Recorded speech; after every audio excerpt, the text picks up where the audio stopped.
మొన్న సంక్రాంతికి ఎలాగైతే 'దిల్ రాజు'ని చాలామంది టార్గెట్ చేసి ట్రోల్స్ చేశారో, అంటే 'హనుమాన్' విషయంలో ఏమో అయ్యాయిలే ప్రతిగా ఆయన చేసాడా? లేకపోతే వీళ్ళు చెప్పారా? ఇంకెవరో ఏమన్నా అన్నారా? అవన్నీ తెర వెనక తర్వాత సంగతి. అయిపోయింది కదా సంక్రాంతి సీజన్.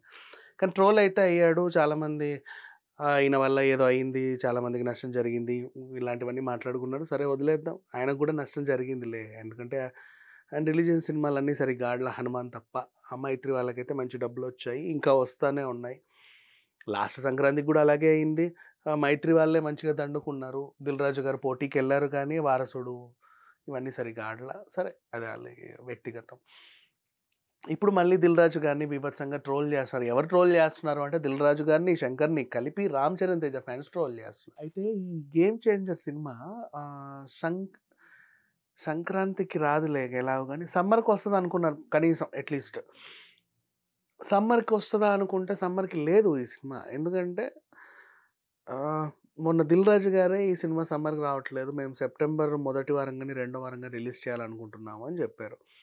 అయితే సెప్టెంబర్‌లో 27థ్ ఒక మంచి డేట్ అని చెప్పేసి చాలామంది అనుకున్నారు. మేబీ ఆ సినిమా ఆ డేట్‌కి వస్తదేమో, వీళ్ళు ఎప్పుడైనా చెప్తారేమో చూద్దాం అనుకుంటే, ఆ డేట్‌ని ఆల్రెడీ 'ఓజీ' లాక్ చేసింది. మన 'పవన్ కళ్యాణ్' గారు సినిమా అనమాట.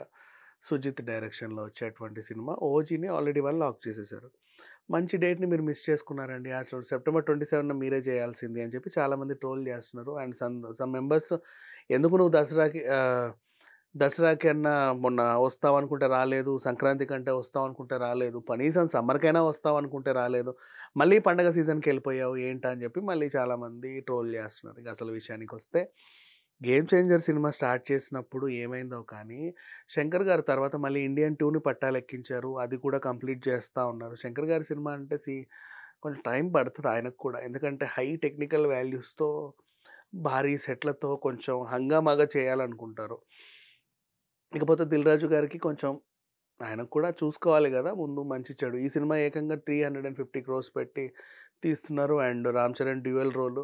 ఒకటి ఐఏఎస్ అధికారిగా, ఇంకోటి ఎన్ఆర్ఐగా, సీఎంగా ఏదో చేస్తున్నాడంట. అండ్ ఆ తర్వాత 'కీరా అద్వానీ' హీరోయిన్‌గా ఉంది. 'అంజలి' ఇంకో కీలక పాత్రలో నటిస్తుంది. మంచి మంచి మహామహులందరూ ఉన్నారు. బట్ అనుకున్న టైంకి అయితే ఏ సినిమా అయినా సరే not only 'game changer' A cinema అయినా అనుకున్న టైంకి రిలీజ్ అయితేనే దానికంటూ ఒక మైలేజ్ ఉంటది. కానీ టైంని కాస్త దాటివేసి ఇదిగో, అదిగో, ఇదిగో అంటే దాని మీద క్యూరియాసిటీ తగ్గిపోతది.